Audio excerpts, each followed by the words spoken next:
We must speak the truth about terror. Let us never tolerate outrageous conspiracy theories, malicious lies that attempt to shift the blame away from the terrorists themselves. Take your own advice. What happens? I tell you what happens. Blam! I have a window that looks directly at the World Trade Center, and I saw... No delusion! Shit's getting way too complicated for me. Welcome to the AnteDote. This is Greg McCarran. And this is Jeremy Rothkushel. All right, it is Monday, April 8th, 2024, Solar Eclipse Day, Jeremy. And today we'd like to, put a wrap on our Spring Outlook series that we've been doing. And this will be maybe a little more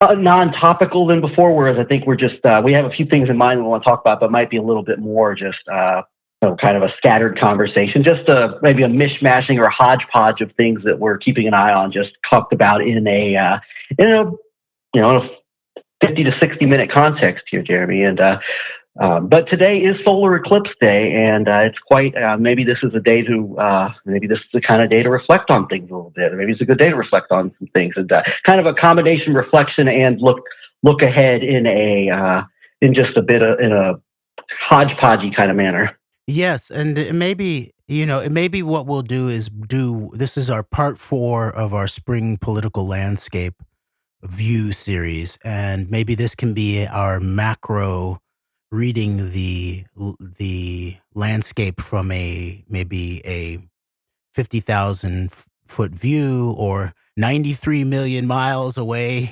kind of view in a certain way. It reminds me a little bit of, I took a permaculture course with one of the co-founders of the permaculture concept it originates out of Australia, and his name is David Holmgren. And this is probably 2006-ish or something like that. And it was his first time coming to the United States, and it was in sort of like southern part of Northern California. And I remember the most remarkable thing about it and him was not necessarily the specific information of how you set up human livable abundant landscapes, but the way that he could read a landscape in terms of millions of years of geological history, and he was seeing the eucalyptus trees, which I believe originate from the Australian region, and seeing them in a new context for the first time, because I believe that the eucalyptus trees were brought to California in the 1800s, and he saw how they were doing, and he could almost, I got the sense of he was able to really read almost geotectonic landscapes and water over millions of years. And so that kind of macro view was very interesting to me, and I thought it showed a lot of the deeper work and accomplishment that he had made in terms of not only specific technical intelligence about how you set up systems, but also how you can really look at landscapes from a really big and long view if you build up enough of the specifics but a wide enough view of different kinds of categories of knowledge. And so then that brings me into another piece of permaculture. As a design philosophy is one of the key splits or dialectics in permaculture is paying attention to what's called the visible landscape, which would be called the physical landscape, which would include all of the basic infrastructure that creatures, especially human beings, need to live, including food, water, shelter, energy, even clothing, that kind of thing. But then underneath all of that is the invisible landscape, which then goes to things like what we might call the invisible commons, which would be things like language or religion or spirituality or law or the nature of health, wisdom, and systems that are not necessarily all visible. And so that's sort of what is emerging within me in relationship to what you talked about, Greg, in terms of this But Biden's, this is Biden. Let's get this clear. This is Biden's solar eclipse. But many people are saying that Trump's solar eclipse was way better, way more emergent of great qualities, including Charlottesville, where there were great people on both sides. But just people are saying that Biden's solar eclipse is turning out not to be great. But if you look at like and I like what you said, Greg, about I forget the word that you used, but it sounded to me like reflective or reverent. And if you look back at many of the indigenous traditions approach to a solar eclipse, there was, of course, the sense of, some kind of concern or fear because the sun, which is obviously understood as a key element of physical life on the planet and light and all of that, was gone. And there were many, mythological approaches to what kind of mythological creature was responsible for the devouring of the sun and that kind of thing. But in general, there seems to be an ancient consensus that the solar eclipse moment is not a time for spectacle. It's not about spectacle to like turn it into some kind of shiny object or the opposite of a dark object to gaze at and to lose oneself in the gaze of it, but more to do what you exactly said, Greg, which is to sort of take a break, a breather, and actually reassess, almost starting from the internal landscape and the religious or spiritual and deeply psychological landscape, and see it as an eruption, a moment of eruption, a moment of transition of some sort, or some also saw it as a moment of rebirth that includes all of the issues around the difficulties and fears of a death moment, death ritual in certain ways. And so I really, that resonates with me, Greg, in terms of this moment of not giving oneself over to mass spectacle, whether it's, in just direct physical relationship with a mass spectacle of the viewing of the solar eclipse, but also in terms of mass spectacle in terms of our political landscape, and even beginning a re-questioning of visual culture. And I guess I'll just finish up by saying that one of the things that we've talked about, perpetually, we keep coming back to it. We don't talk about it a lot, but we keep coming back to it, is about media and medium and the oral, we're both sort of, there's this resistance to video and even writing to some extent that I think we both have. And some of it obviously are challenges that I think are worth overcoming. But at its root, the nature of the AnteDote is as an audio, as an oral tradition about, and a dialogical tradition, meaning that we speak with each other. So it's not a monologue, and we discuss things. We come to consensus around things. We disagree around things. We develop hopefully a higher order of coherent understanding in relationship to this oral tradition. And it really does remind me of really the depths of the human experience and tradition, even to tribal times, in terms of everyone talks about that the earliest television was the fire that we sat around in the evening times in the ancient days, that were fire as very important in terms of not only light, heat, but also eventually in terms of cooking and protection and all of those aspects of fire. But it also then was what we might call the hearth or the heart, right, of the community in that way. But it wasn't really, people weren't just sometimes they were probably reverently staring into the low flame and the embers of the fire. But often that's when the conversations, especially if you would think about the conversations amongst the adults, right? After the children were beginning to go to bed, and the adults would be up and not only telling each other's stories or sharing information, but really getting into questions of deeper meaning and narrative, even analysis.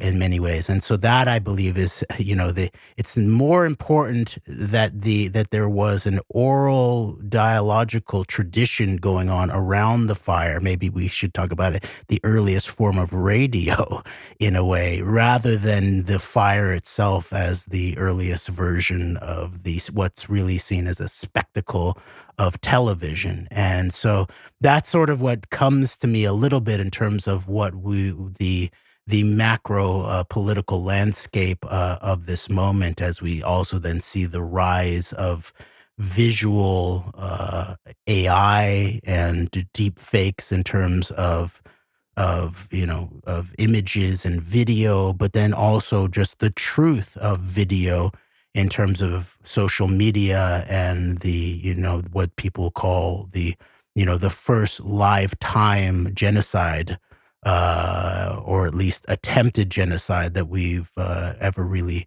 seen or been around together to envision. And so there are aspects of all of that have these shadow sides, the deep shadow sides to them, which I think on a day where there is, the sun is shadowed, it makes sense. The light is shadowed. It might make sense for us to consider these kinds of realms. Well, you think about the advent of radio, and I guess when radio was at its most prominent, President Franklin Roosevelt did what were popularized the term fireside chat, which was I don't know just the exact imagery that you're going for, but I just think of that with the president speaking on the radio, probably to family gathered around I don't know if they're gathered around the fireplace or not, but they're gathered in some capacity to listen. I mean, at least that's the imagery that you get from this. And so, you can even look at the oral tradition as being these collective, instead of like one person speaking to people listening, but like, collectives of groups of just people gathered around the fire, whether it would be literal or figurative, collectively having conversations and in a societal complex. So I just came up with that. No, I think that's probably the key moment and of medium in relationship to that archetype of the 20th century. That's exactly it, right? Because now it's become talked about all about as the bully pulpit of the presidency, right? Where it's you appear before the people and there's something about you're trying to bully them. And this alternative approach to the position of the presidency, by the way, that some of the archetypal things that are coming to a head in relationship to the moment of spring, if you look at the zodiac, it's the sign of Aries. It's very Mars and very martial and very masculine in many ways. And so you can see that, like the fireside chat, as you were talking about, in terms of this radio. Radio is obviously there's a lot more engagement that's required by the listener in radio than there is by the viewer in television.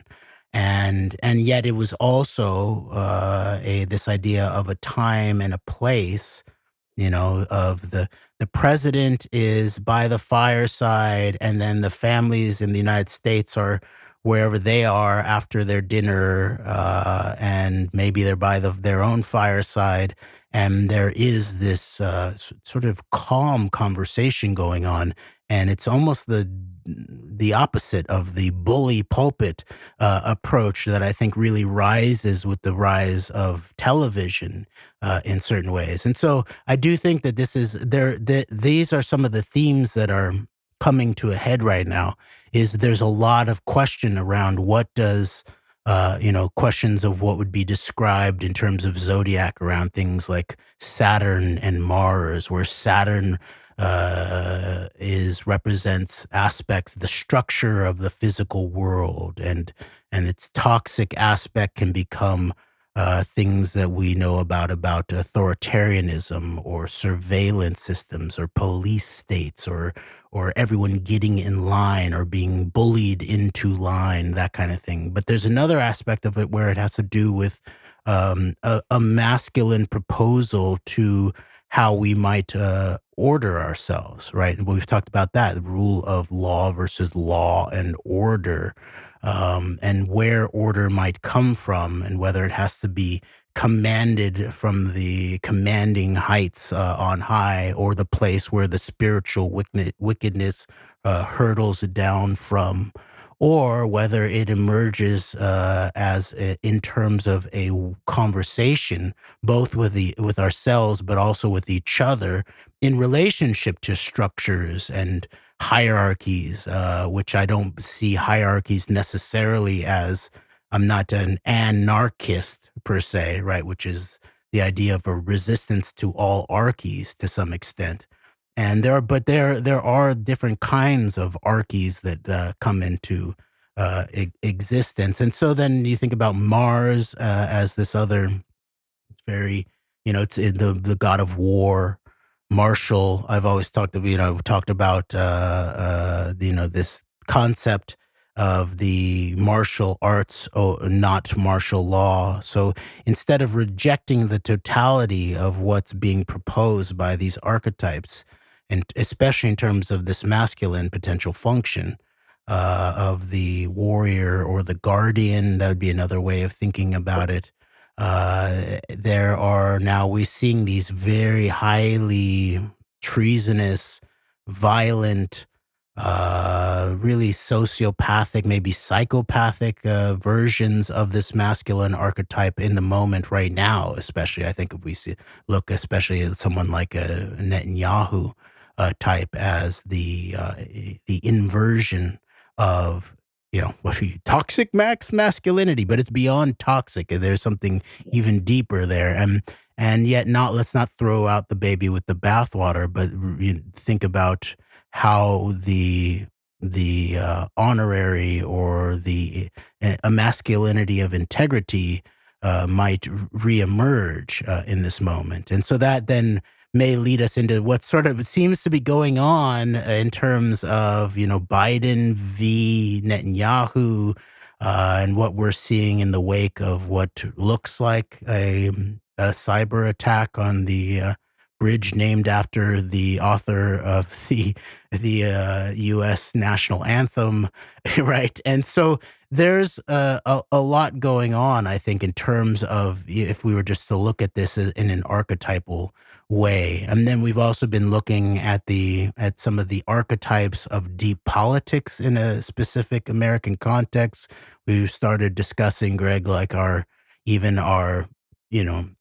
Kansas City, Lawrence, Kansas, the role of these corporate developers, these deeper political relationships, these conjunctions and intersections between like what became the super mob and the rise of Jewish organized crime, and then the Zionist political power configuration, maybe as James Petrus might call it, that comes along with that, combined with the big oil billionaire oligarchs, and how those then fit in together amongst things like how cities are built, how urban cores were destroyed, how they're being proposed to be rebuilt, which people are going to pay for what, as we've seen even in our own hometowns at this point, right?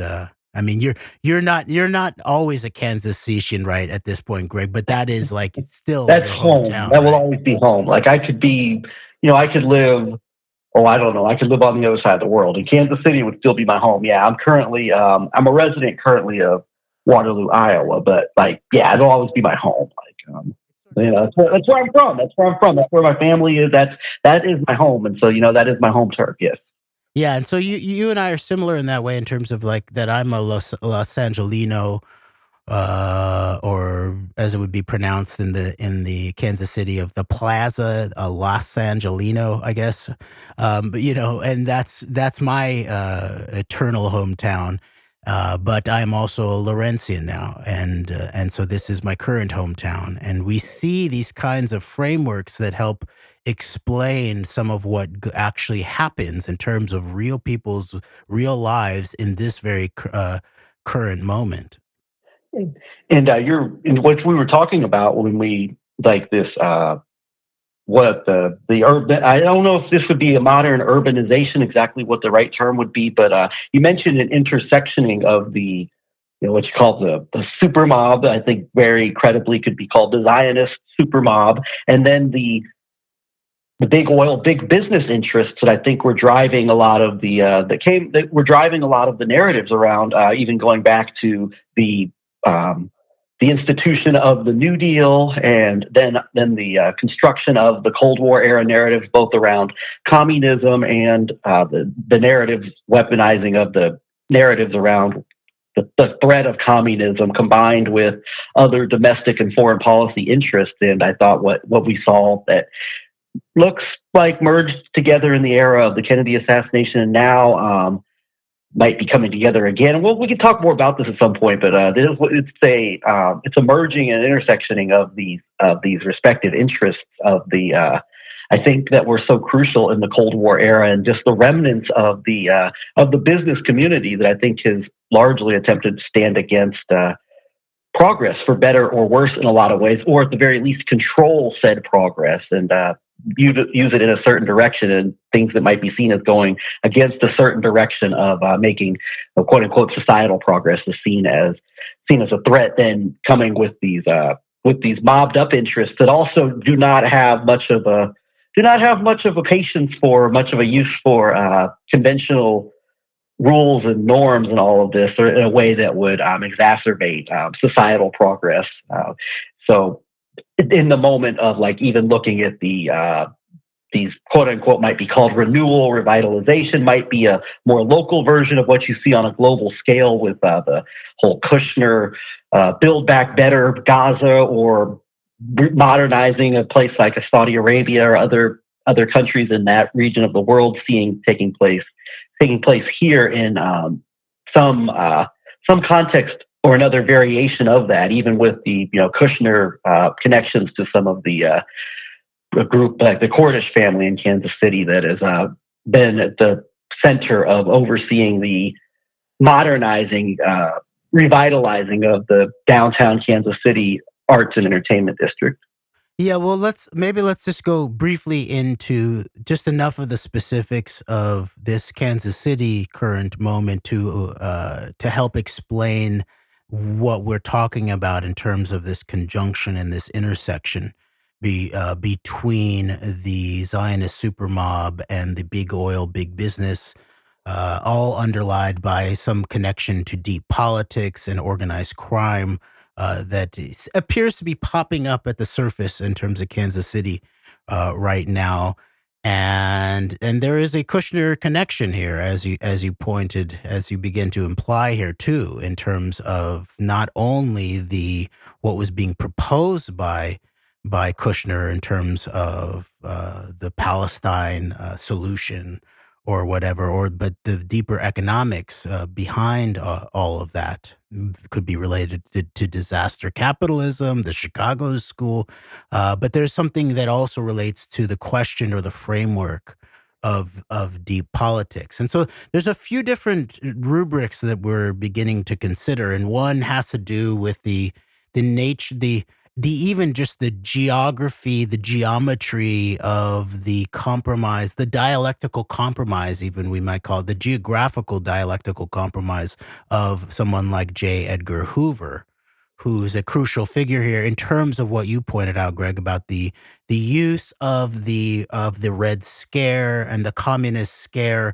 in a very weaponized and actually culturalized way. That was one thing that we noticed about the McCarthy Roy Cohn operation, is that it appeared at the very least to try to really controversialize the high levels of the actual questions about Cold War espionage and penetration, definitely make invisible the key middle character of Israel and the deep connection with James Angleton, and all of that, while then also sort of using what we see now with the culture war aspect of like putting it onto sort of those people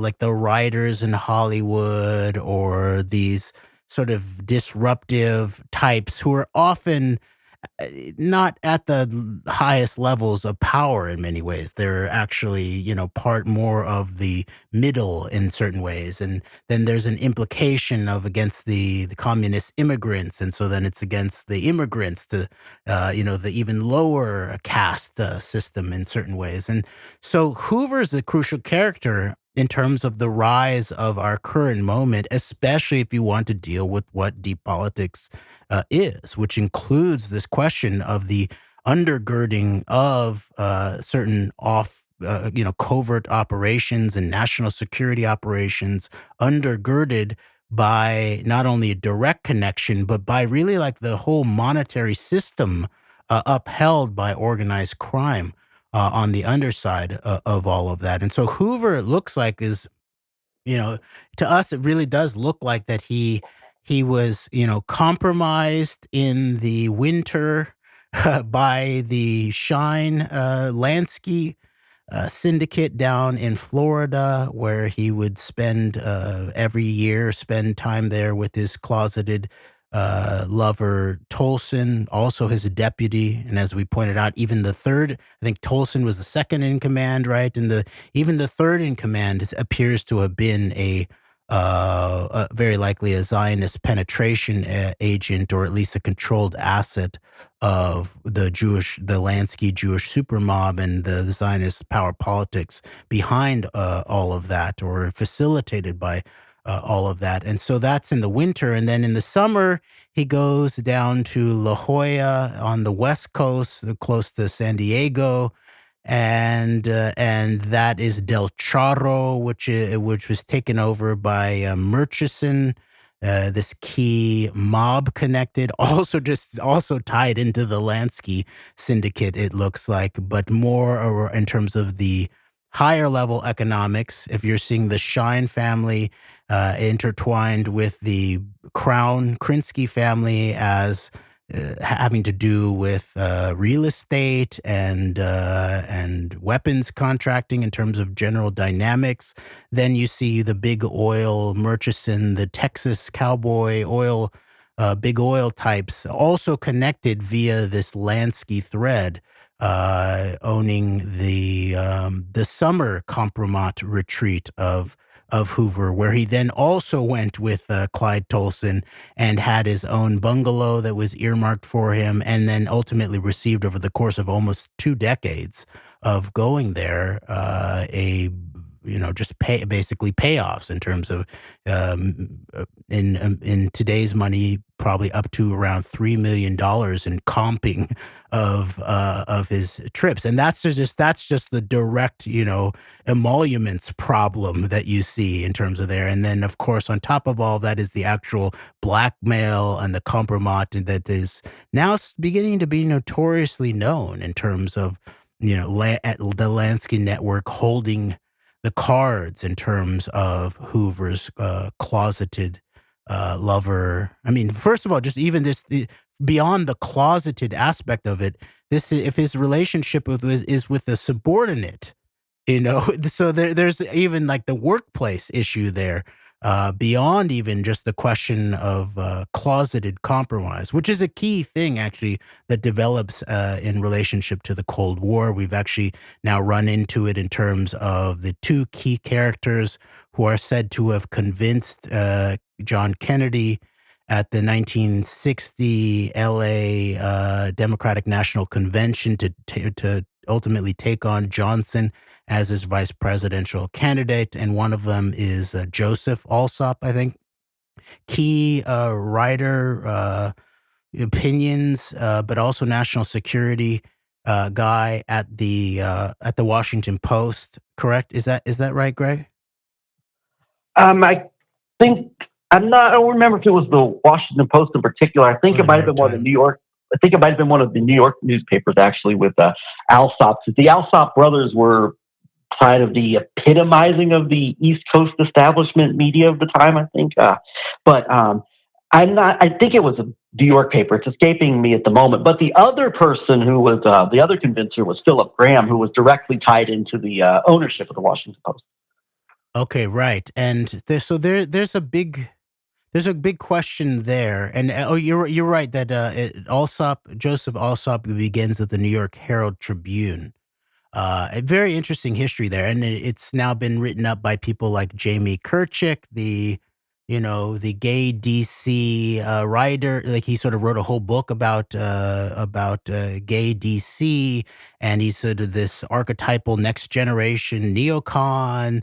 And I think he wrote up a piece about how Joseph Alsop resisted the Soviet attempt at compromising him based on potential his closeted gayness or something like that.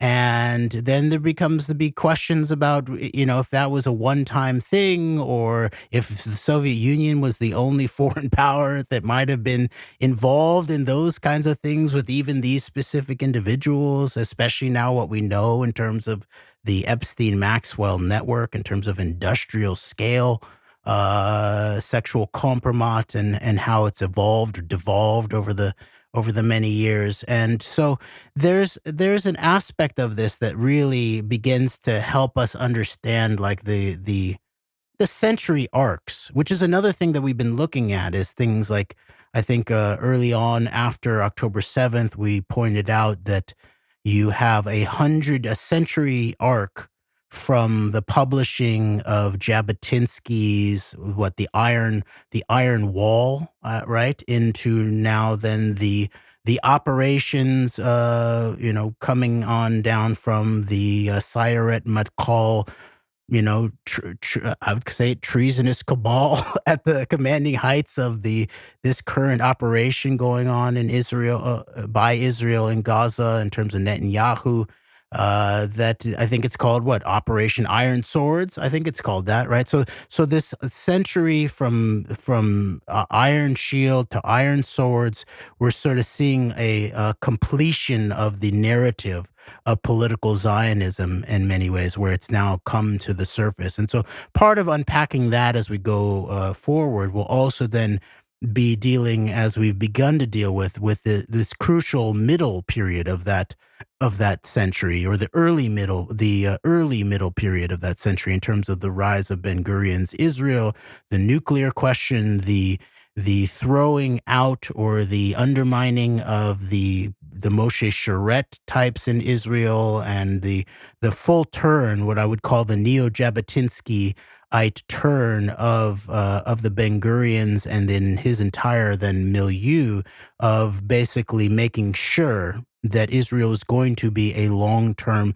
garrison warfare state, really based on terrorism and scaring the West, or frightening the West, as Shimon Peres talked about it as. But then another century coming, a century arc coming to a close that we've seen too, is the recent story about Puff Daddy, P. Diddy, and coming on the heels of a major civil lawsuit that I have not yet read, but it appears to make substantial allegations with lots of evidence, including photographs of sexual trafficking, sexual abuse, compromise at the commanding heights of the P. Diddy empire, which then really then goes all the way up to the top of what is ultimately become of the Lou Wasserman MCA empire, MCA Universal. And so MCA was founded in 1924, I believe. And so 2024, we come to the completion of some sort of the arc of what sort of became known and bulk sort of owned by this Wasserman network that was key to putting Reagan in power. Very much the landscapification, sort of total landscapification of the large portions of the Hollywood power sphere, and then actually putting in a president in terms of Ronald Reagan. Indirectly, at least, and maybe directly connected to a figure like who is now disgraced as well of CBS, Leslie Moonves, the great nephew of David Ben-Gurion, quipping that Donald Trump is bad for America but will be good for CBS. So. Right. That's another key figure in the middle of all of this, as that 100-year arc comes to some kind of public completion and understanding to some extent, that shows the deep connection then to the Ben-Gurion operation in that earlier part of that century arc. Very interesting. And and so Wasserman is this really key figure. The book Supermob really rotates really around Wasserman, even though it's about Sidney Korshak as the central figure, who's this key fixer. And that is this key, the consigliere position in terms of deep politics, in terms of both organized crime and then how it emerges into going legit, and how it then takes power in commanding heights, and how it is used and abused and relates to. And as one of our earliest conceptual frameworks for what the 11/9 Trump operation was actually potentially the inversion of the deep state in an American context, where it really was the case where organized crime combined with foreign deep states really took the commanding heights of the executive position in the United States. Now, I know there's all kinds of people who disagree with that, but to me, that continues to make sense in terms of from a 9/11 to 11/9 and what 11/9 really represented. And so if you really want to unpack and understand deep politics,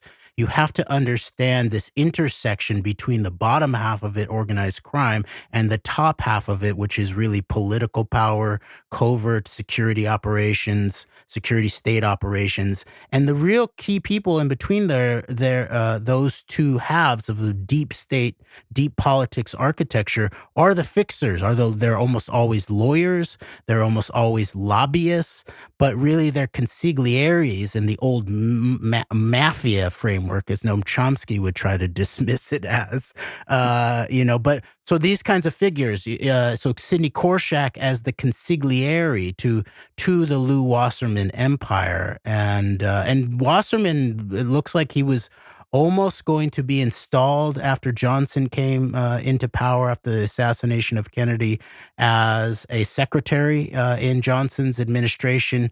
And that ultimately didn't happen. And instead, Wasserman really then sort of really secures the bag in the Hollywood context, where they then really put in their own guy, fully their own guy, from built by MCA Ronald Reagan, built by the California Complex Ronald Reagan, and tied in very much to the Jewish supermob that had since the days. Part of what's disclosed too in the book Supermob by Gus Russo is that during the Truman administration, that there were these consigliere types, these lawyers, some of them become judges, who operated in between the California supermob interests, real estate interests, and the Truman government, and used the World War II, the wake of World War II, and the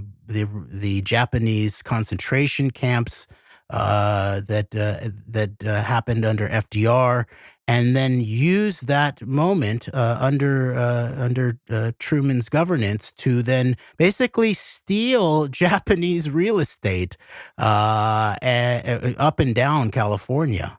And so those are the sort of key moments to begin to understand in terms of the way that these consiglieres operate, I think.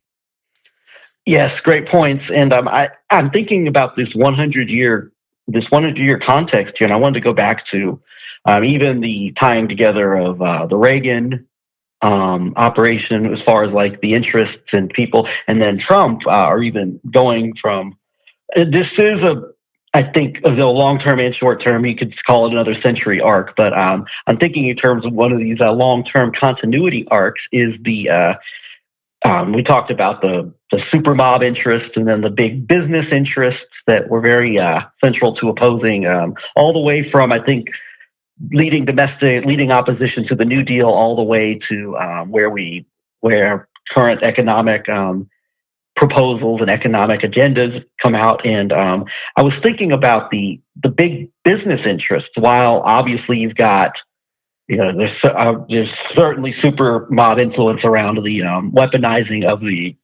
FBI and also the weaponizing of the McCarthy investigations. I was thinking about how in this Clint Murchison profile that you had sent me, it was mentioned that Murchison considered Joseph McCarthy to be the third senator from Texas, which of course was Murchison's home state, and of course McCarthy being a senator from Wisconsin. I thought that was pretty telling. And then you get into the combination of big oil, big business interests that financed a lot of the Cold War era media, going back to the earliest parts of the Cold War, and even probably before that, but certainly you can start looking through the 40s and 50s and on, and a lot of your what would be considered patriot media of the time, and going back even to radio programs and anti-communist type of programs, along with organizations like the John Birch Society. And we've been talking about the role of something like Human Events magazine, Jeremy, which was another major influential magazine, not as famous as National Review in the Cold War period, but was something that was very influential, seemed to wield a lot of interest within the elements of the Reagan administration for sure.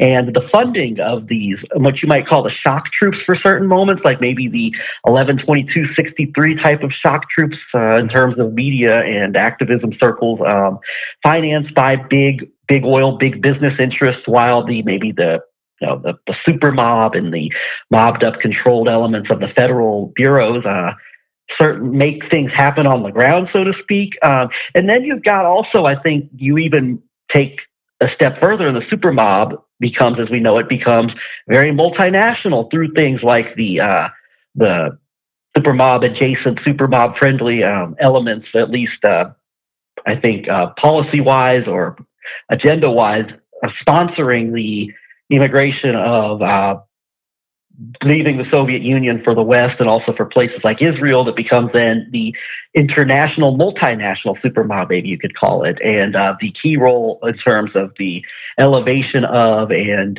installation of Donald Trump, combined with the modern day shock troops of media and activism circles, still very much financed by at least remnants of these big business, big oil, energy friendly interests, now consolidated through an organization like the Council for National Policy and all of these offspring groups and organizations that are affiliated with it and people affiliated with it. So I think you can make a connection between the original super mob and the anti-communist business and societal interests, and a combination going into narratives around someone like Kennedy all the way to the installation of Ronald Reagan, and then updated with Donald Trump through the updated super mob. The domestic super mob still there, but now really tied in with this multinational element of the global super mafia, maybe you could call it, and then the updated business community, traditional domestic interests that have really consolidated through Council for National Policy, and also the foreign takeover of the Republican Party, which is where these interests primarily, I think, operate out of. That's very interesting analysis, and that then suggests another conceptual framework that we're beginning to work on that maybe we'll just mention, and then we can further flesh out in future recordings.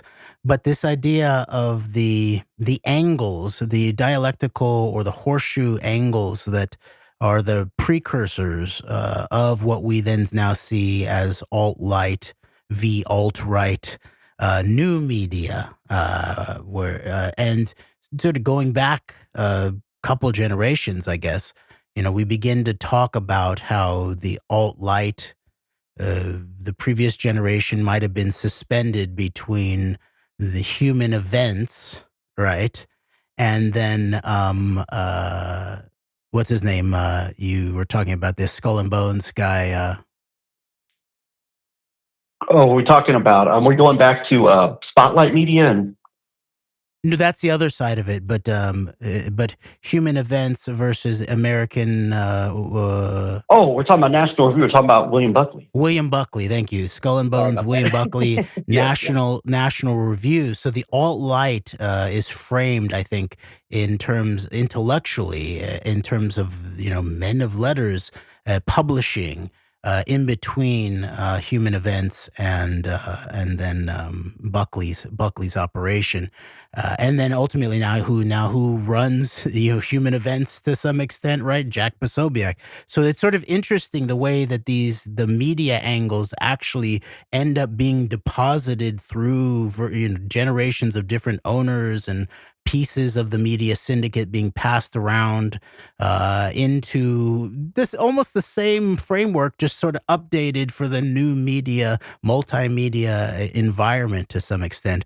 And then we begin to think about like the alt-right a few generations back as potentially being framed or suspended or hung between Regnery Publishing and then the Willis Carto and the Spotlight kind of operation that then becomes, American Free Press on that side of things, but then the Regneries as this, key ongoing publishing family that also, are part of the beginning of the alt-right in terms of one of its main figures, like the earlier Richard Spencer in many ways.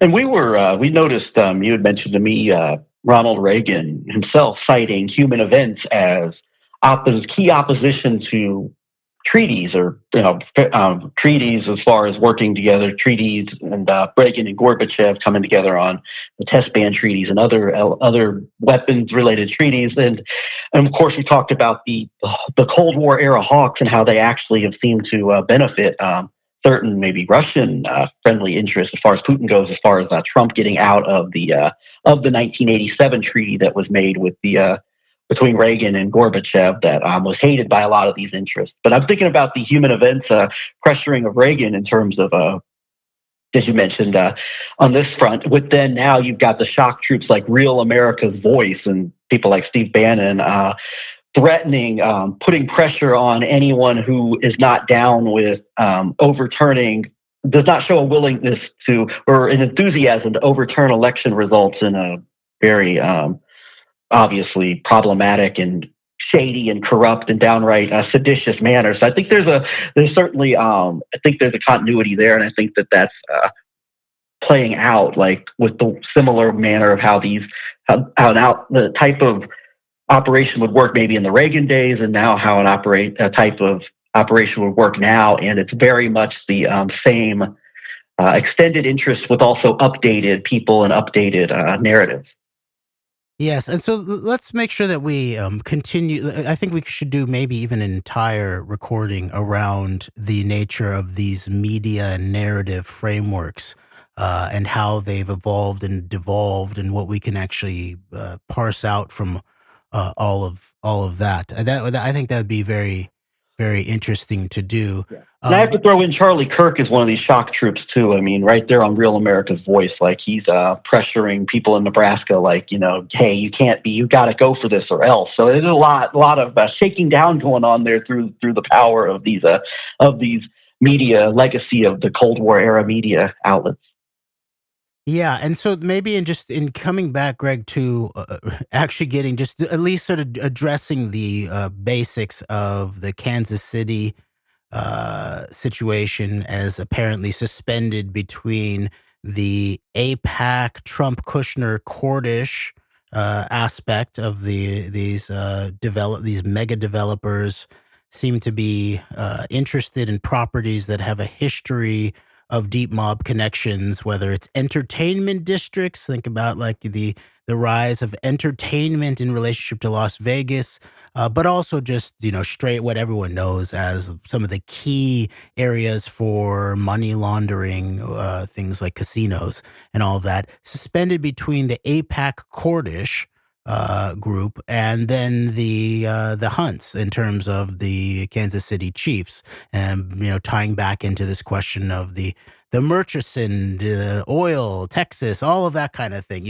So that I just want to say one more thing in terms of the question of MCA. And what I didn't mention was that not only has this big civil suit been launched against P. Diddy, but then apparently some of his properties were then raided by a unit inside of the Department of Homeland Security. As feel of of aspects of the Epstein Maxwell operation. We don't know yet exactly what they're up to. Are they actually up to? Is he going to be held accountable, or is it part of cover up? Because part of what's coming to the head is actually what was under the deep politics that was being sort of hinted at in a sort of obtuse and stumbling, and then ultimately taken advantage of in weaponized fashion of Ye and Ye with Nick Fuentes, and Ye with Nick Fuentes with Laura Loomer and Alex Jones and the troikas we talked about of Putin, Hitler, and Trump as the great men to to rethink all of that kind of thing. But the deeper reality of what Ye was whistleblowing on, as we pointed out, there was a deep political reality that was very important about what he was pointing to in terms of handlers, Harvey Pasternak, this generation of the Jewish supermob in terms of its power of what we might call even global Hollywood at this point, because now he mentioned the current head of MCA Universal. I forget what it's called now. Is it Vivendi? I can't remember the name of. I think it's still the MCA Universal, and it goes into the Lucian Grange, who's named, I think, in the civil suit, and he's part of the British Hollywood royalty. And so there's a lot that's coming to the head about this deeper 100-year arc of what we might just call MCA as a stand-in for a larger network in many ways. And so it's interesting to just look back. It's founded in 1924 by Jules Stein and William Goodhart Jr., but the bulk of MCA is, of course, then Wasserman. And then this goes back to how we started about media and, recordings and the modern approach of audio recordings that included music, and that some of the earliest, fixing of the Lansky mob and their connection as the at one point the facilitators, and eventually then the kingpins of the larger American organized crime syndicate, especially with the big Italian mafia players and very specific ones in terms of like Carlos Marcello, in terms of the New Orleans connection, which ties into a lot of things, including what it looks like the recently passed anniversary of the King assassination, but also the JFK assassination and all of that. But there's also this, this background of the way that control was sort of acquired in terms of media, where the early involvement of the Lansky network around things like music was about the distribution of the jukeboxes and which clubs with the contracts around jukeboxes. And so you begin to see the origins of the more 20th century modern sort of pay to play of promoting music, promoting records, access to the big radio that would at that point break records.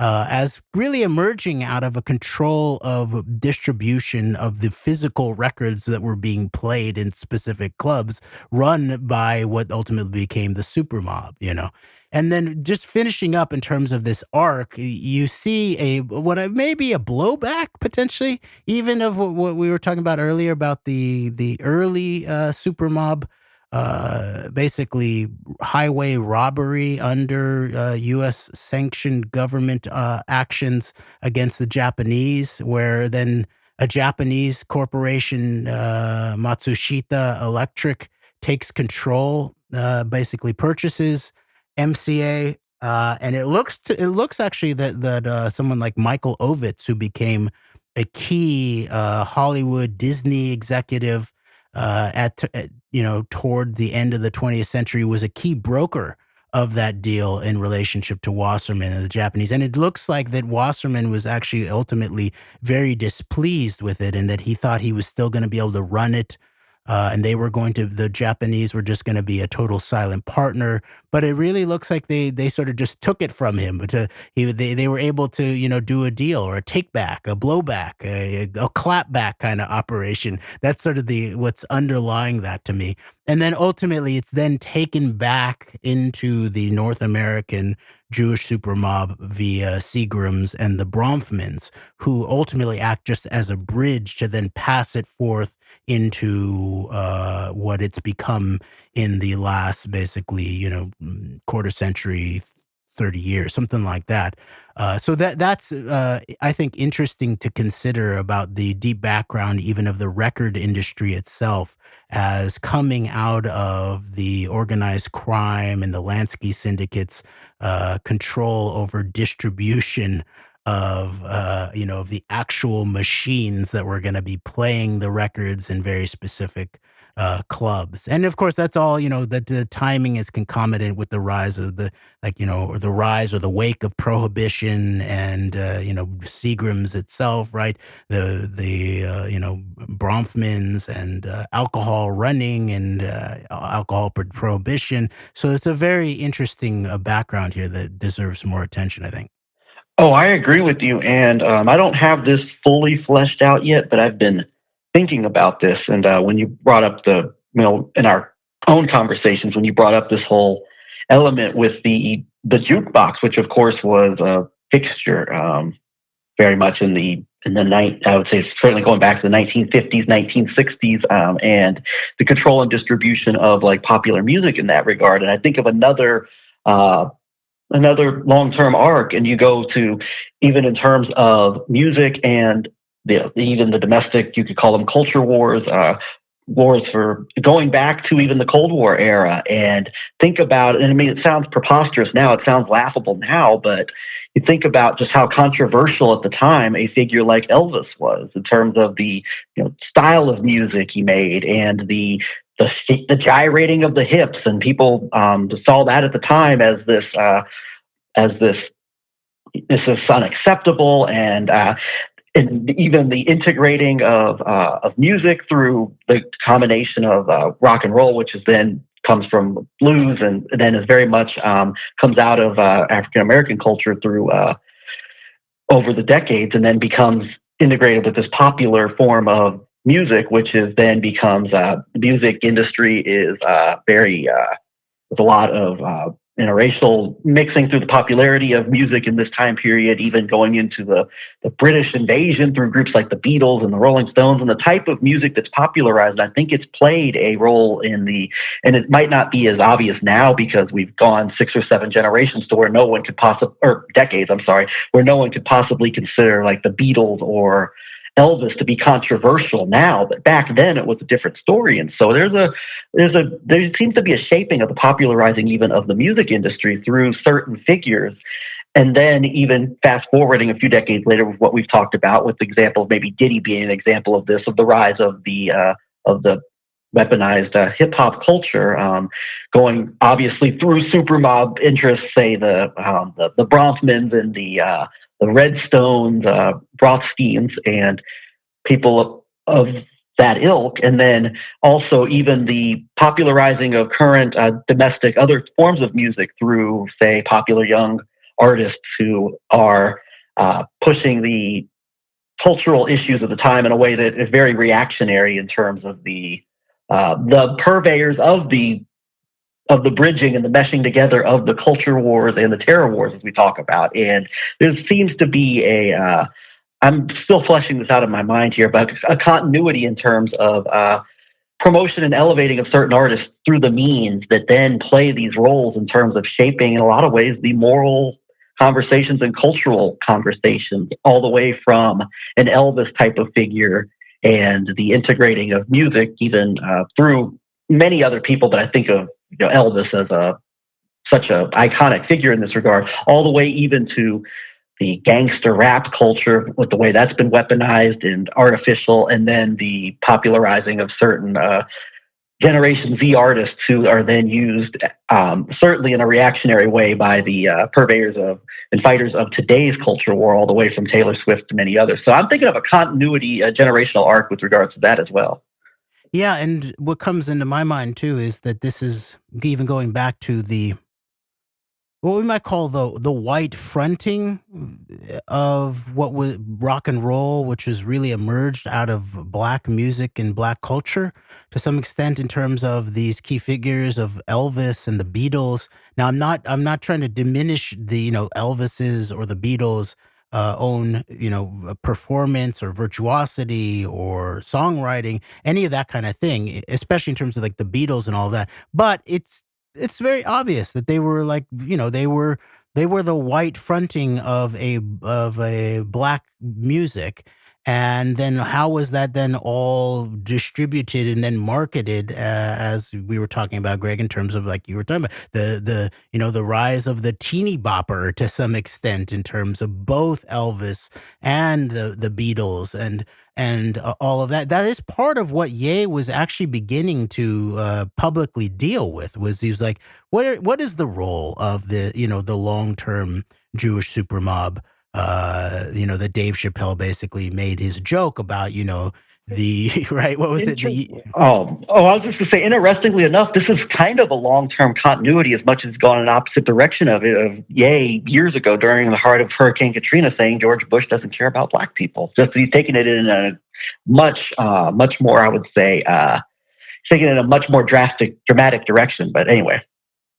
Well, yeah, and I mean the moving of Ye into having a very weaponized public conversation about this long-term, very serious problem, if you're looking at it from like especially the American black community and their rights to their own production, their rights to their own cultural creation, intellectual property, and all of that, and who then sort of like managed it and managed it in which way and sold it out, sold it off in what kind of way, that there was another piece of the conversation that Ye was getting to. And of course, all of that is then, almost, it seems like actually destabilized or targeted for bad jacketing to some extent, as suspended between the Trump MAGA red hat picture with Leor Cohen, the tall Israeli who's running this rap-ish, as Mos Def said,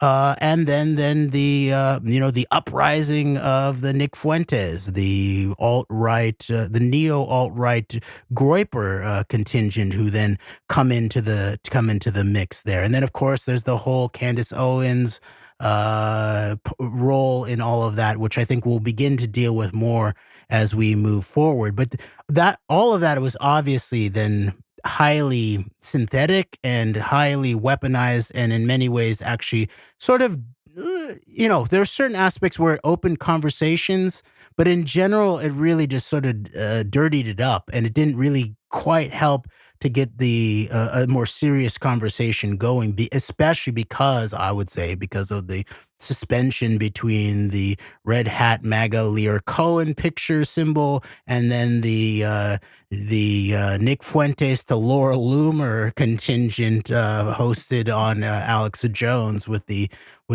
gimp mask and the net and Yoo-hoo. All of that kind of thing. So, but meanwhile, there was a deeper conversation that needed to begin to be had in terms of a very legitimate and critical eye that especially the Black community in relationship to its own production of what we might say in the invisible domain in terms of intellectual property, cultural property, arts, music, that kind of thing. The way that had all been managed, mismanaged, abused, contractually, tort issues, and then on up to what we now see come public in terms of how a lot of it seems to have been controlled via what we now know about like Epstein Maxwell type sexual abuse, compromise, trafficking kinds of operations that's come out in terms of this P. Diddy lawsuit. And so I do think that like going through the the history of what the jukebox represents. Remember that it was started. I think it was like the early device that was sort of could have been seen as a jukebox, the 1920s.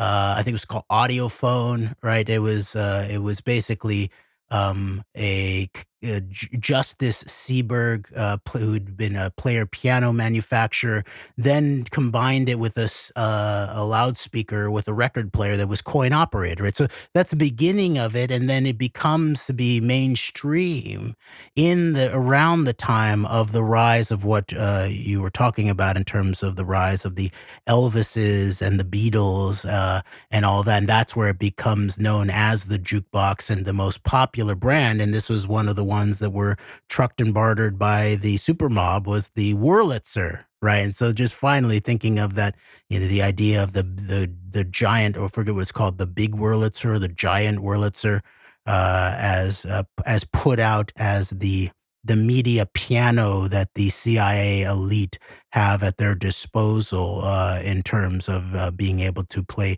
media messages. So it might be interesting to deepen the idea of then who was involved in the trucking and bartering, the contracts, the tort aspects behind or underlying the Wurlitzer, the big Wurlitzer.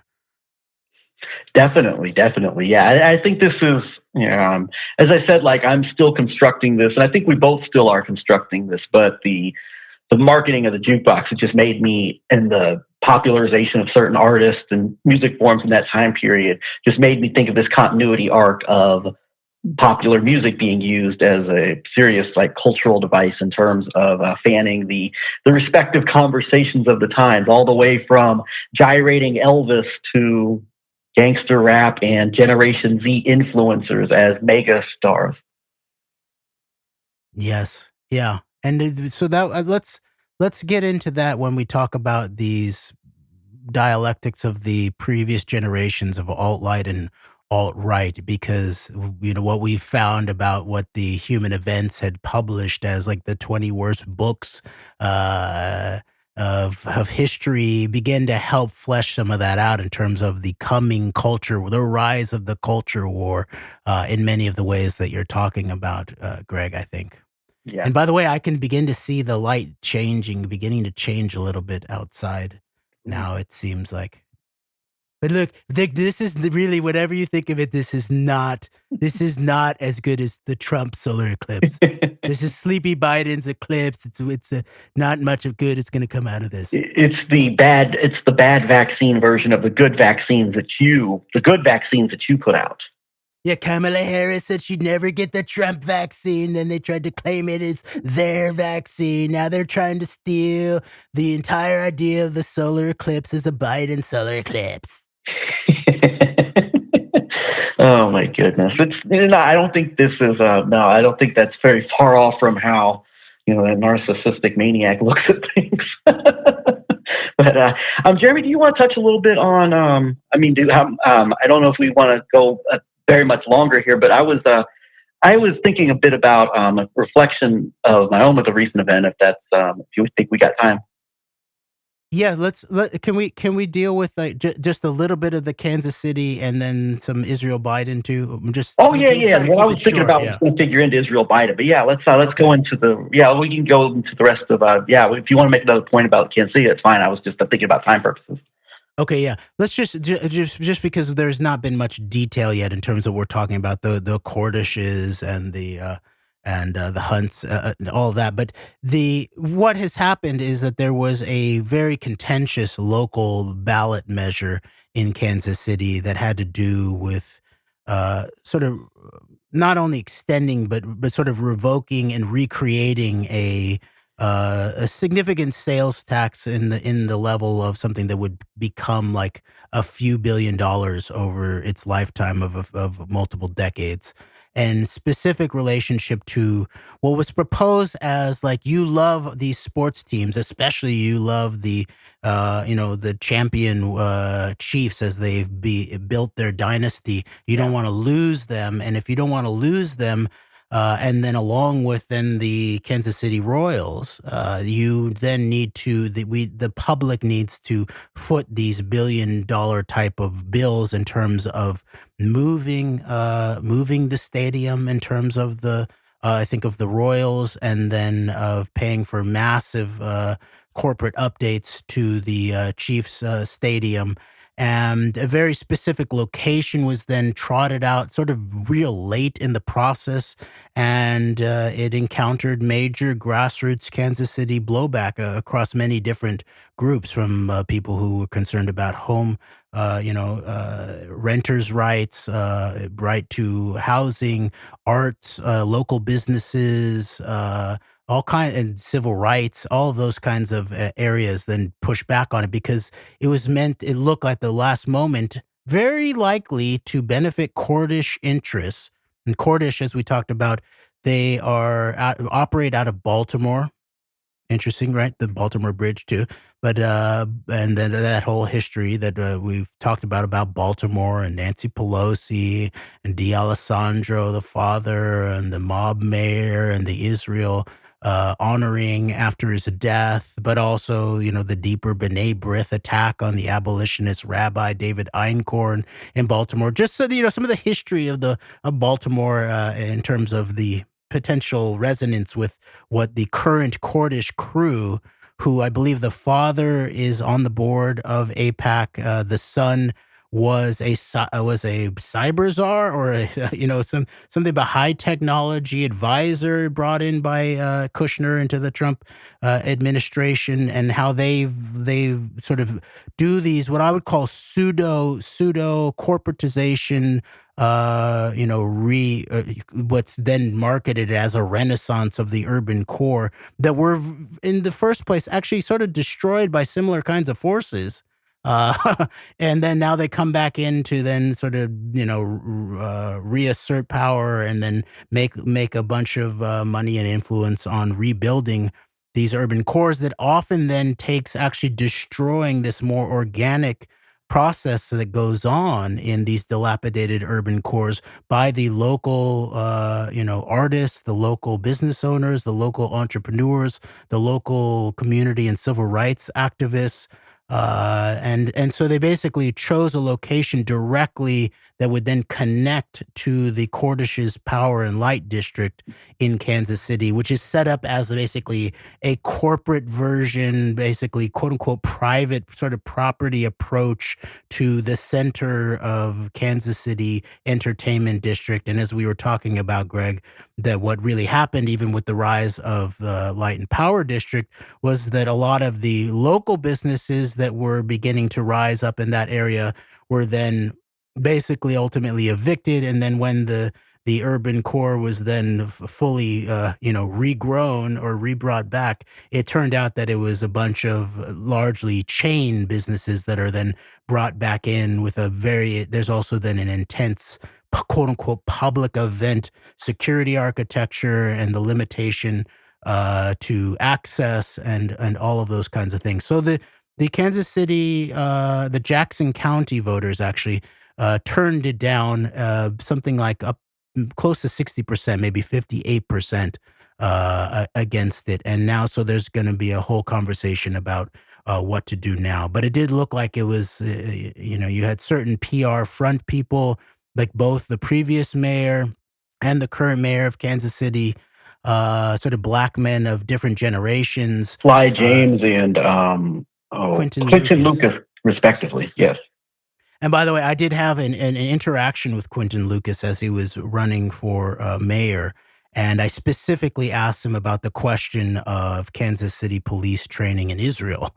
And he was very touchy about it. He didn't want to limit the access to training, is the way that he put it to me. And so I believe that Lucas came out at the very last moment to support the tax bill that was then ultimately turned down. And Sly James, the former mayor, was actually contracted, I think by the Royals to market the proposal for it. So it's an interesting moment where the local folks turned it down under threat of losing these very valuable sports teams. And I saw one of the Kansas City Royal board spokespeople basically saying, well, the reason Kansas City is internationally known and is become an international destination and is famous in media across the world is not because of our library, it's because of our sports team. So that sort of encapsulated the whole nature of it. Yeah.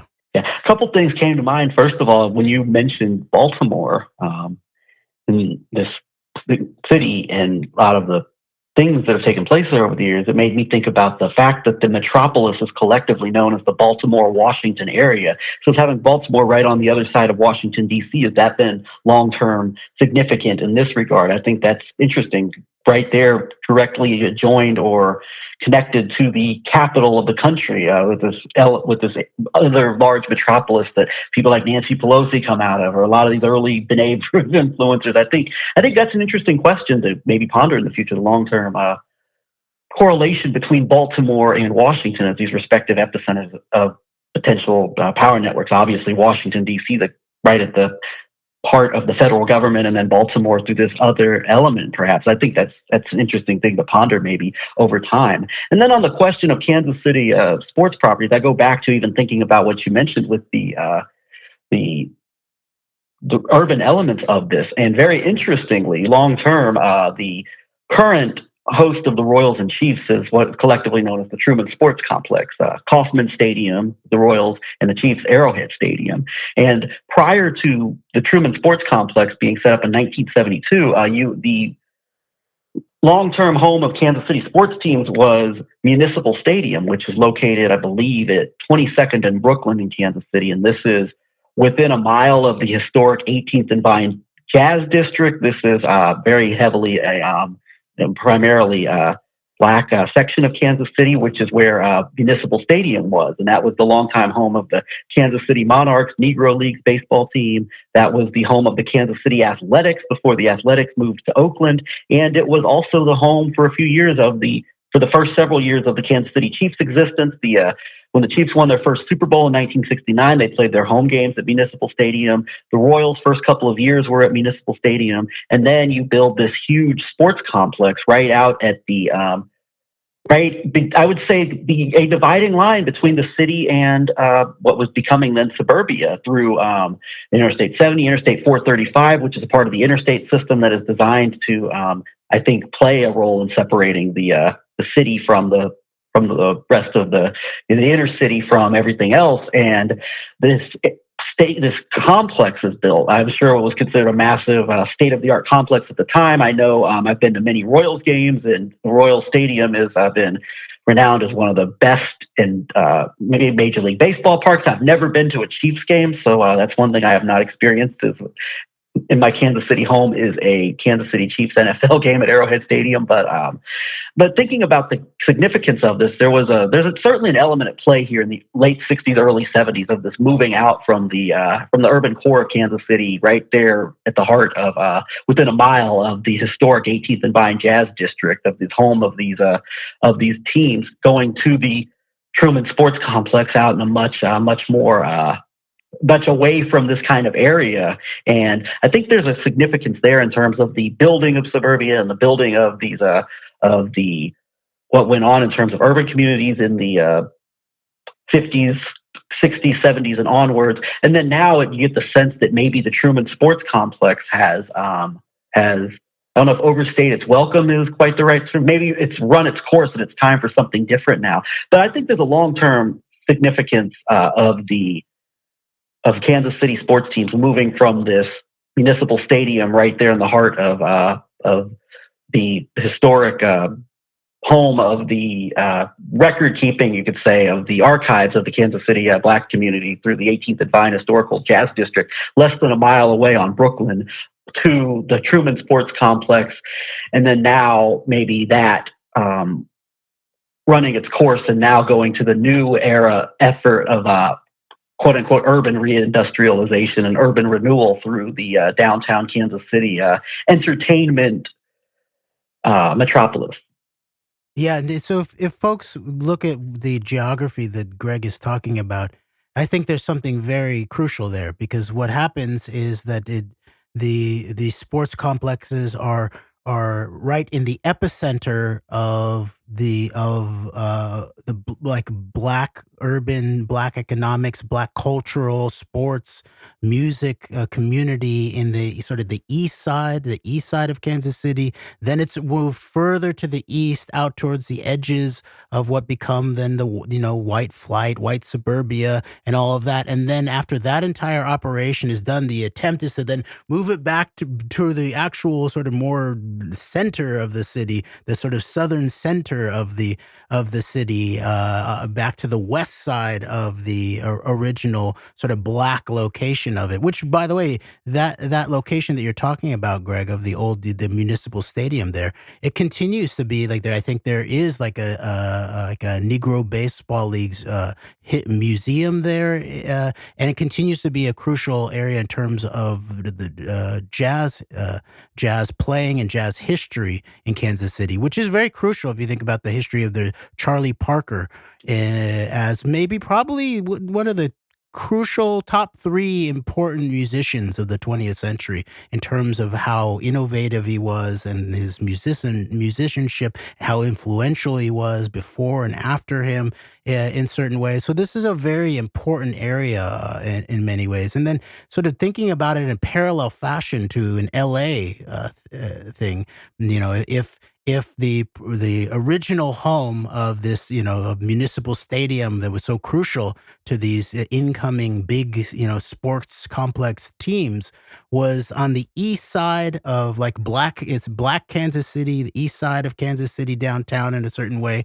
A similar kind of thing happened in Los Angeles in terms of, it's sort of like a different version of it, but the Dodger Stadium was built up in what's it called? Something Chavez Ravine, which is sort of the beginning of east of what was really like brown East LA, Latino East LA, and some very livable and actually it's a very beautiful area. It's up on the hill overlooking downtown. You can almost like see to the ocean sometimes from up there. And there's all these like really cool like communities that had been there for a long time, and then they basically evicted everybody, and then built this big parking lot and Dodger Stadium up on the hill there. So it's sort of like the opposite kind of.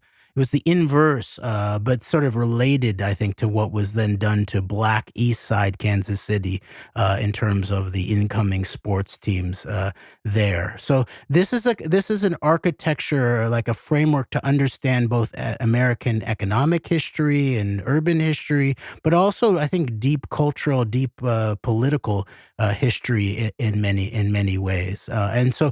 And finishing up here, Greg, and maybe we can then move on to what you wanted to that would then intersect with Biden and Israel to finish up with. I like this idea that you're talking about, thinking about the DC to Baltimore. Thinking about DC to Baltimore and look into that as an interesting, polar history of some sort, or a suspension between two important cities. And then the one that I would then propose that we could then begin to look into as maybe a continuity and a deepening of the real, immediate question of Kansas City politics and sports politics would be the suspension of Missouri state power between Kansas City on the west, and then St. Louis, the gateway, right? The gateway. So Jim Hoft was not only at the table with Netanyahu for the birth of Breitbart, conceived in Israel, made in the United States, but I basically would go ahead and say, gateway pundit Jim Hoft, St. Louis origins as a gateway to Putin Bibi, a pundit operation. Also the home of the Schlafly family, also the home of maybe not as well known, but the not as covered nearly as much, but the home of the Makovsky family. I mean, there's a number of interesting elements that make their homes in St. Louis.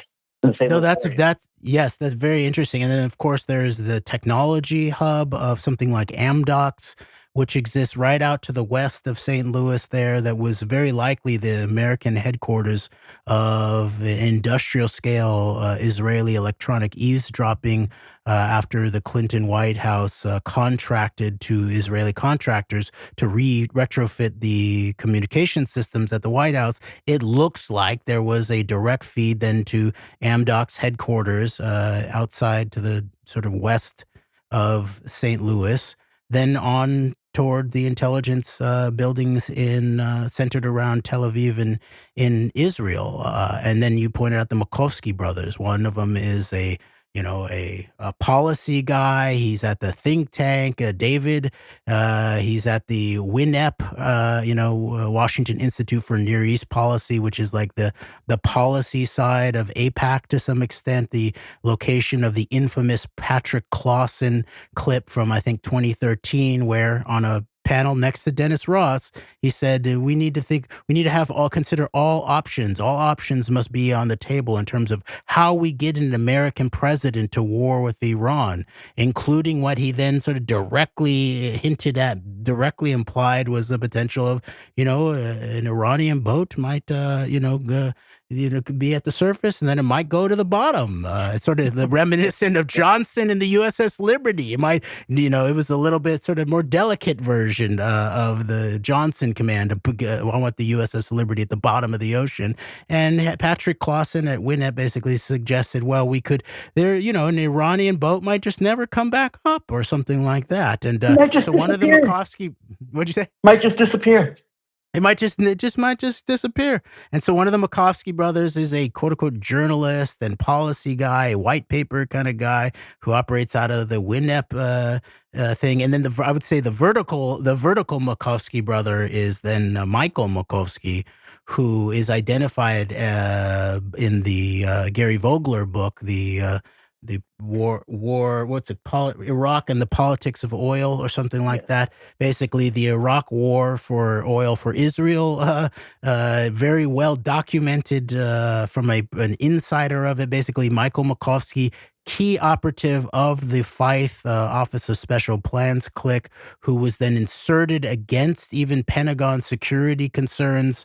And looking like failing security pass procedure, Michael Makovsky, and then inserted into this OSP architecture to head up the post 2003 Iraq War invasion oil industry questions there, and then also becomes the head of JINSA, Jewish Institute for National Security Affairs, becomes Jewish Institute for National Security America, apparently even having a syndicate surrounding the ground zero operation of 9/11 across the Hudson over there in Fort Lee, New Jersey. Basically looks like a condo, basically dominated by the JINSA types. When JINSA, even before the ADL, were really the leaders. They're the origins of the deadly exchange of training American police in Israel that really went on fleek after the September 11th black operation. And so that's an interesting, the Makovsky brothers. It'd be interesting in terms of thinking about Kansas City and St. Louis. And then finally, on this point, Greg, I just want to point out that once we're dealing with sports, then in order to deal with it fully and honestly in terms of deep politics, you then have to deal with gambling, and you have to deal with the questions of fixing and all of that. And so I'll just recount a brief story that comes out of Gary Ween's book about the fish in the courthouse, where he talks about when he was a LA police detective. And I think he'd become an intelligence unit detective in Los Angeles Police Department. This is the late 40s. This is before he personally observed Mickey Cohen, Meyer Lansky's West Coast henchman, meeting with a then younger Menachem Begin, a pre-Prime Minister Menachem Begin, but a post-King David hotel terrorist Menachem Begin.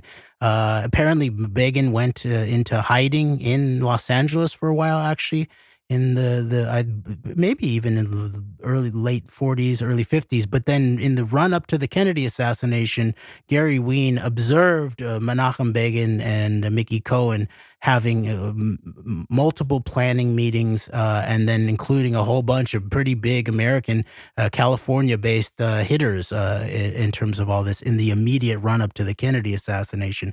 But what I wanted to, say in terms of Gary Ween's direct observation of this is that one of the places he was located was, I think it was called the Hollywood Racetrack, which is down in, it was called, South LA, South Central LA, where eventually there was the rise of what became the Forum, where the Los Angeles Lakers played. Now there is another stadium there.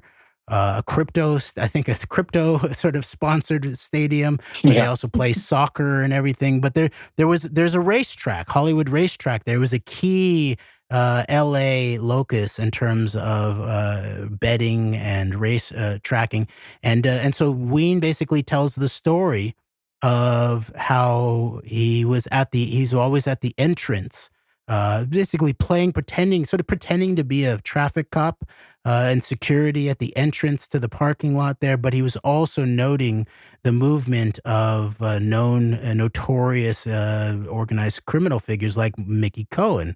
And one time, Mickey Cohen, I think this is 1947-ish, Mickey Cohen rolls up and rolls down the window. And the man sitting next to him is who Gary Ween eventually comes to know as Jack Ruby, Jacob Rubenstein. Thus, basically, if true, I believe it's true, proving out this very long-term, deep connection of Jack Ruby, the assassin of the Kennedy assassination, Patsy Lee Harvey Oswald, as a part of this, or an asset of this larger Mickey Cohen, Meyer Lansky super mob, Jewish organized crime super mob. Going on. So Ween sees Ruby in the car for the first time next to Mickey Cohen, and Mickey Cohen hands. There's a conversation, and Mickey Cohen hands Gary Ween a sheet of paper. And he eventually looks at it, and it looks like it's a bunch of picks for the horses that day. And so he just goes along with it and decides to play it and see what happens. And going all along the way, every pick turned out to be correct. So that suggests fixing of high profile sports and betting kinds of competition that someone like Mickey Cohen, key West Coast lieutenant of Meyer Lansky, was involved in, up to his neck in 1947. So then you see the whole devolution of big sports as an entertainment complex, and maybe we should look at like 100-year arc from like the Black Sox to whatever, in terms of the question of sports, the ownership of sports, the fixing of sports, the betting of sports, and all of that then, of course, ties into the fluid of organized crime, which would be money laundering.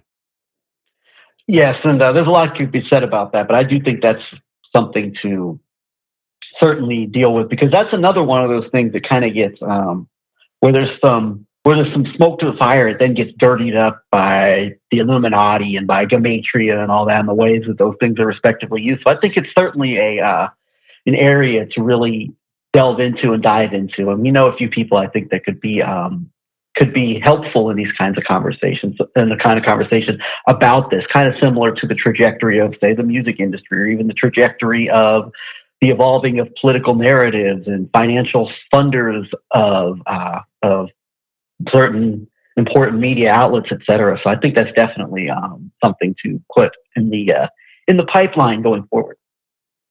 Definitely. And I guess what I'll say in terms of that is that, in terms of an astronomical event kind of day, It has been said that millionaire investors don't believe in astrology.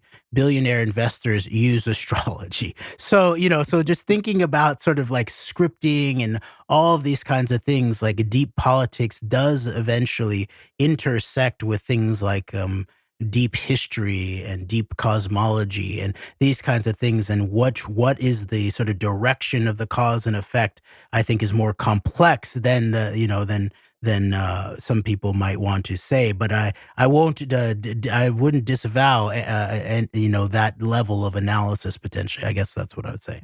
Right. And then I think the importance would be to distinguish where it's legitimate and then where it just gets just weaponized and twisted out of proportion to where it's very hard for serious-minded people to take it seriously, I guess. Yes. Yeah. So with the Israel Biden thing, and we've been analyzing this ongoing. I mean, it's been a constant theme of our program, and we've noticed that there have been these escalations responded that have taken place. Obviously, we saw the last one we covered was the Schumer condemnation of Netanyahu and of the hardliners on the floor of the Senate, and we had seen that as maybe a response to the sinking or torpedoing of attempted official governmental handling of respective problems, such as the Ukraine funding and the events going on the U.S.-Mexico border, maybe a response to that. And now in the last week, we're seeing even more serious escalation in terms of from the Biden himself, and in terms of the handling of the war and of the ongoing mass slaughter. And makes me wonder, is this, think about the event of, I believe it's this past Tuesday with seven employees / volunteers of the World Kitchen, which is celebrity chef Jose Andres' organization. And we had talked about this off the record a little bit. I want to think about this out loud here, Jeremy, is that you think of of an escalation in terms of, and I think Richard Silverstein in this article you sent me, that we both read earlier before we went on air, mentioned this of where it hits home for you. And we've talked about obviously September 11th hit home, and when it hits you differently, I guess, in the West when it happens to people closer to home, like in the case of these of an organization like this. And thinking about where now, you mentioned also, I think in our show we did with our friend Seb Solomon a couple of days ago, back on Friday, of the pushing the Overton window of what is acceptable. I think you mentioned it there, Jeremy, or what would deemed to be acceptable in terms of a time of war or a time of military conflict, even though this is hardly a traditional, anyway, I digress, but those terminologies, what is considered acceptable or what would be a desire to have considered acceptable or something that is necessary to do. And, we've seen, you mentioned the three events earlier. You mentioned the killing of Rachel Corrie in 2003. You mentioned Jamal Khashoggi, and then you mentioned Shireen Abu Akleh. And now in an even further escalated time from those events that took place, it makes me, I get the sense that the brazenness level is being turned up. And in response to this, I think the U.S. and the Western governments are having to responding to the levels of brazenness, I think, that are continuing to be heightened and turned up from domestic, interference and from pulling off an event like September 11th. Ultimately, I think at a deep level, to helping to install the instrument of our societal and governmental destruction in a lot of ways, and everything that comes with it, to now this brazen slaughtering of civilians and children, and now even moving forward to where even it appears even U.S.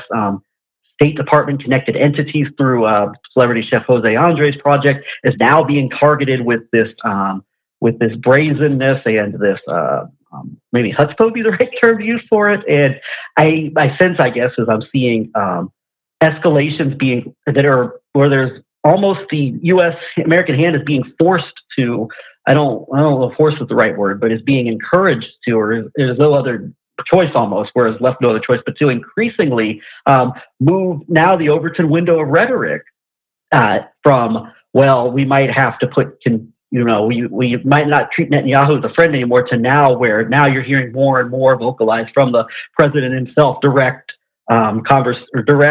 discourse on the limiting of what has long been considered the special relationship of the financing of weapons to Israel. And then also the head of the Council on Foreign Relations, Richard Haas, saying that on Biden's favorite morning news show, Morning Joe, that there needs to be sanctions. There might need to entertain or might really need to consider the possibility of sanctioning Israel on an international scale. And so I'm seeing escalations responded by escalations in terms of the willingness of public rhetoric being taken towards the Israeli government, towards the Netanyahu regime, that we haven't seen before, that I think could be, maybe needs to be looked at in responding to continual escalated brazenness, maybe by elements of the Netanyahu regime and people that are affiliated with it, both in Israel and internationally.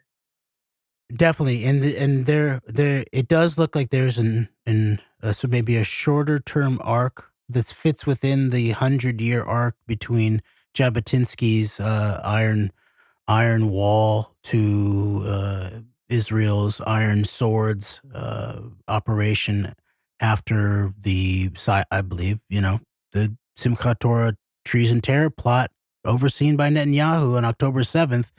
Of a sort of a quarter of that cycle is the rise of the war on terror as a rubric, as a device, as a so that 9/11 already began to push the Overton window into the space of a war on terror, right? Where you then have enemy combatants as a new term, because they are then Al Qaeda soldiers who are not actually or do not wear a uniform of a country. So that then is, you're able to then skirt, and open the Overton window in terms of a post Geneva rules of war system.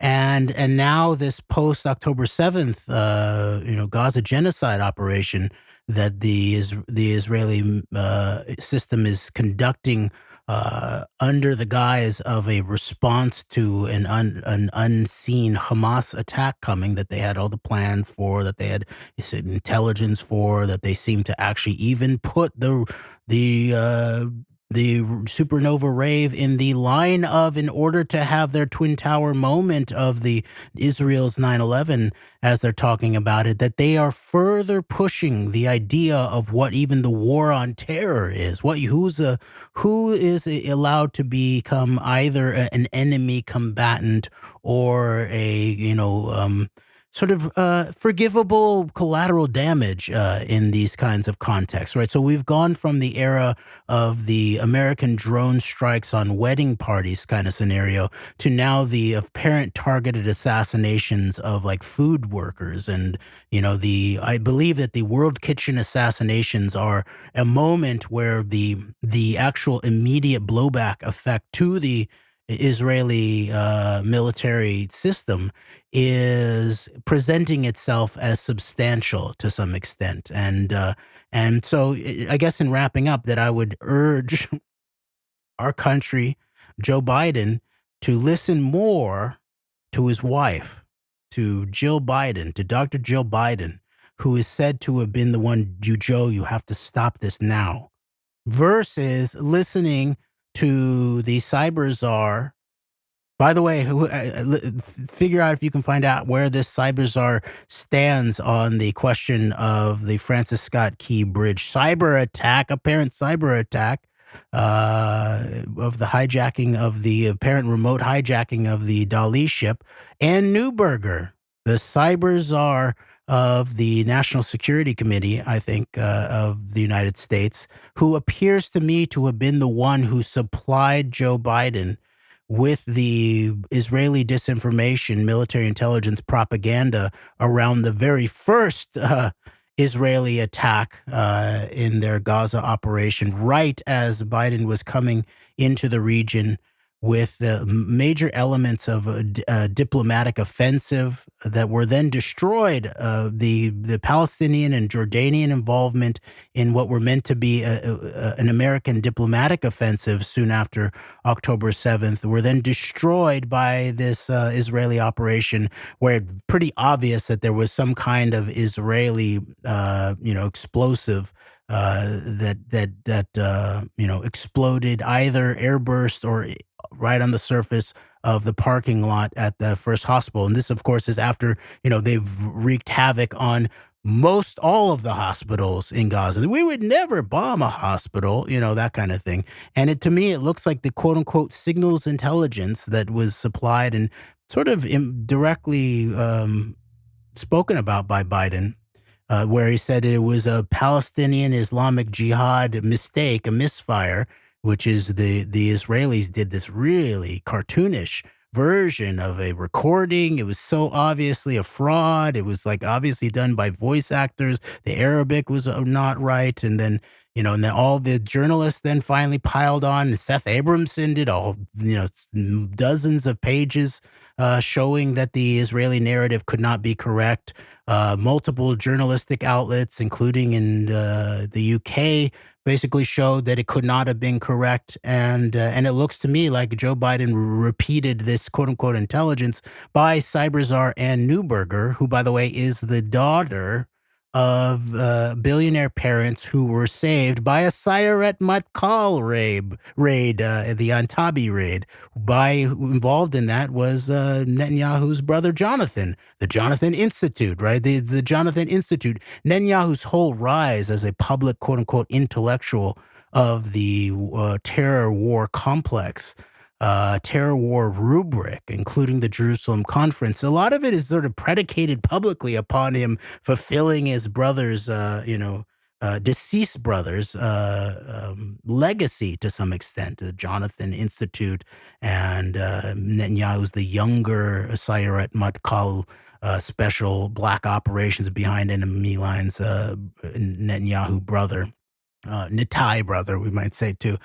So there's an obvious problem here, and this also then, of course, goes into the infamous story of the COVID funds that Kushner helped push into the Ann Neuberger's parents, the Carfunkel's hands, where they look like they seem to use Kodak stock and then wash it via some kind of front shul of some sort.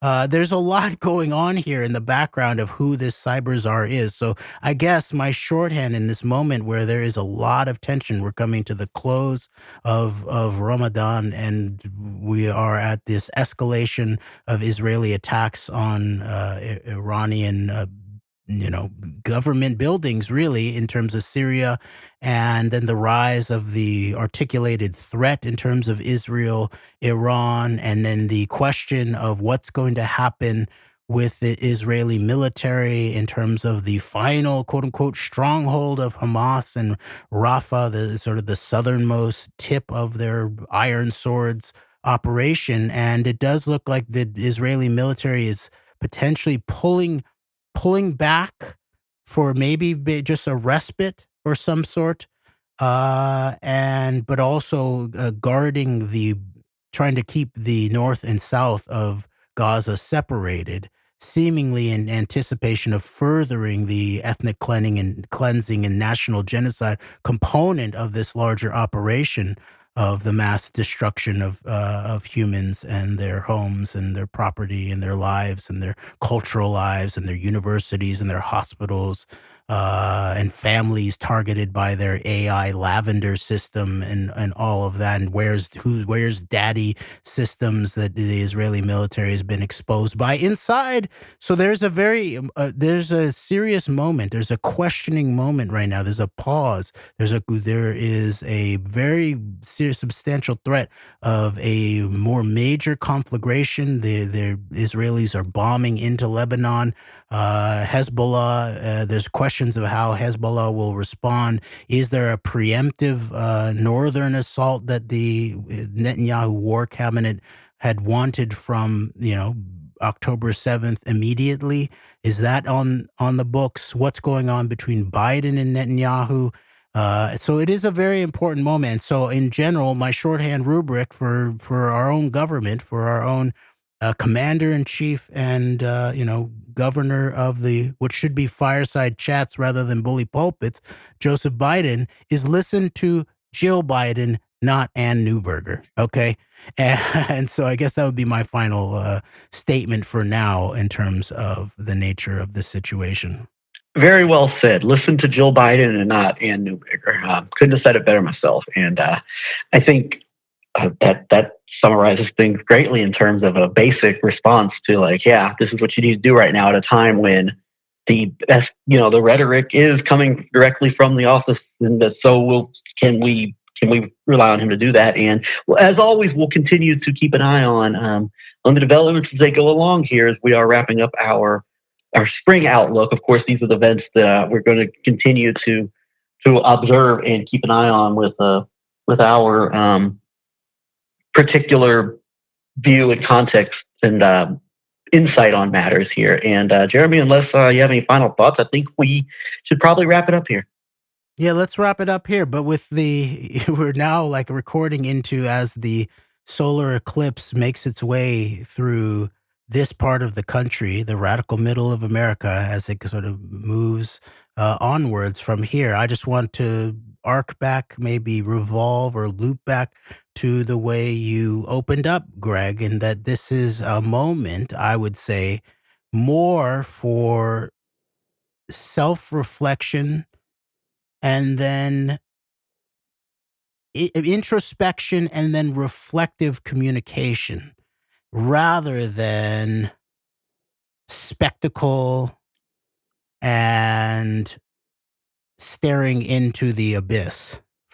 Okay, so I guess that's the sense I have of this moment of where we might get the flow of the moment in a way that is healthy for the best of our political and country principles, but also potentially the highest and most core in terms of some of our wisdom traditions and religious and spiritual principles too. Look forward by looking backward. Now you don't need to lose sight of looking backward, but use looking backward to help look forward. The inverse of the whole look forward but not backward line from Barack Obama. That's very good. And maybe what I would just add is inhabit the present deeply by refusing to be bully pulpited into refusing to look backwards in order to look forwards. No. Yeah. Inhabit the current moment by looking backwards and forwards and deeply inhabiting the present. Yes, definitely. Well, thank you, Jeremy. All right. Thank you, Greg. And thank you, everybody, rocking with us. We appreciate you. And until next time, AnteDote, we are out.